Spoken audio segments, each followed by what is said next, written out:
This is straight out of 97. Do they still make the... Hello? Hello. Is this something spooky? Yeah, as a matter of fact, this is something spooky, and I don't know, actually, if you know this, but it's Friday night, which means that this is Season 3, Episode 4 of Something Spooky. Tonight we're talking 1997 Scream 2. Oh yeah, I heard of that movie. It was scary. Well, that's a matter of opinion. Something actually we're going to discuss tonight. Don't miss the episode. Only 21 people watched last time. We can't have that low of numbers. Maybe it's the really poor production value. This is clearly still you, only with the mask on. You didn't even change hands. You're talking on the damn phone on. Okay, well, you know something? That just earned you a hang-up, son. Old-fashioned, 97 style. You think of that. This is something spooky.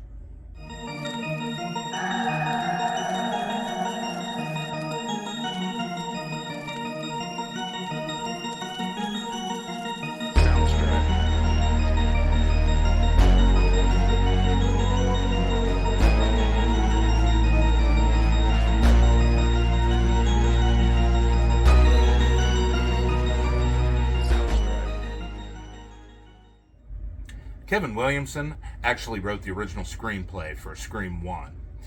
With that, he included a 5-page outline of what would be a potential sequel.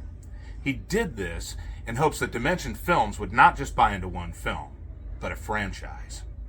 Rave reviews came out of early Scream screenings, and this actually prompted Scream 2 to not only be greenlit, but begin production while Scream was in its theatrical release. After the Scream 2 script was actually completed, some jackass idiot leaked the script online, revealing the identity of the killers and many main plot points.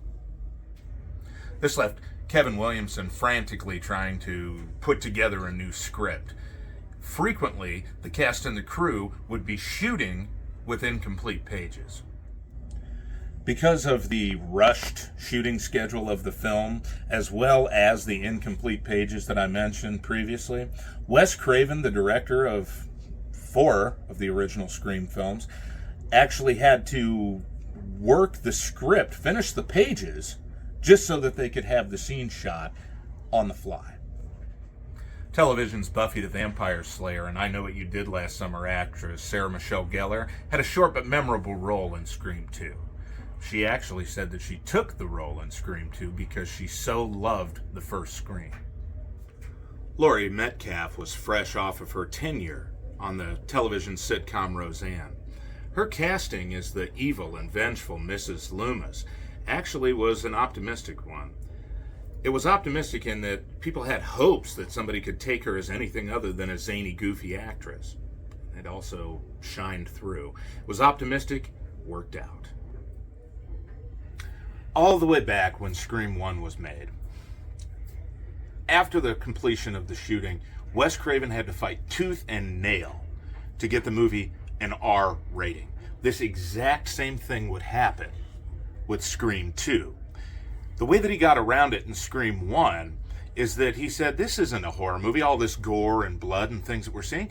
No, it's a parody, so it's kind of a comedy. And there were so many comedic elements in it and so many meta moments in it that they bought it and greenlit the production. In this film, they would have to take out a couple of the bloodier, more gruesome scenes, such as an extended version of Randy's death scene. In the first film, Sidney Prescott and her group of friends would be tortured by 2 maniacal killers from their friend group. It was a whodunit situation which changed how films would forever be made afterward. This took place in Woodsboro, a fictional town. Well, a few of the films have been based in Woodsboro now, and I'm not really sure. I think it's in California. I'm pretty sure it's in California, you guys. In Scream 2, the setting of the film would be shifted to a college setting. It would be Windsor College in Ohio. This was done because Wes Craven actually was born and raised in Ohio. 1997 was a completely different time. I mean, we still use these. When you wanted to watch a movie, you had one of these. See, this is a crappy cardboard case that your very sensitive VHS tapes would be in. The movie's a product of its time, and it really gives you nostalgia when you look back to it.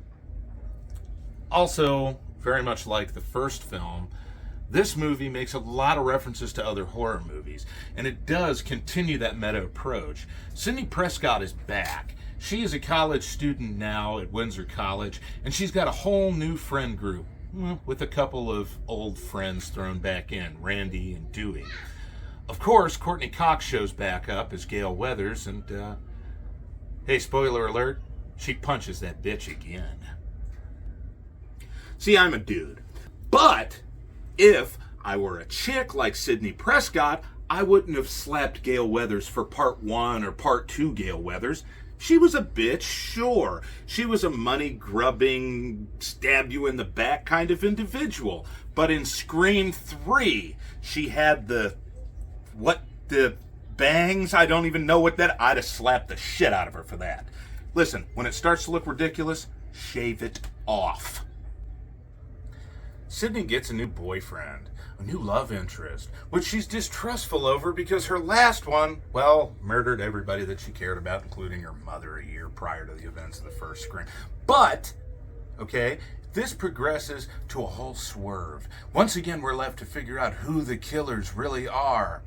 And you know something? The reveal of this movie went over real well. And my boy Dewey, David Arquette, an actual national treasure. I know I say national treasure a lot. This guy's a real national treasure because you know what? He was stabbed up like a pincushion in like 4 movies before they actually got him in Scream 5. Spoiler alert. And also that fucking sucked Scream 5. It was super similar to the first Scream, but it also had legs of its own. It branched out into unfamiliar territory while keeping us in semi-familiar ground. It did something that not many sequels actually accomplish. And for that, I don't understand why it's gotten heat. Scream 2 is today and was back in 97, a continuation of a story that would go on now for 6 films, and we're talking about the 7th, which is in the casting process as we speak. This movie solidified a franchise. Scream 1 was great and set it up. Scream 2 came over and knocked the Babe Ruth home run that really set him up to actually continue the series at all. The new cast of characters is great. We already knew the old guys were great. That's why we got Scream 2. And you know something? Gale Weathers got slapped again. That's continuity. So, the $1 million question. Was it really that bad? No. It was actually really good. I think the hate that it got was really because it was too soon. Too soon. And you know what? Maybe it's time that people go back and look at it again.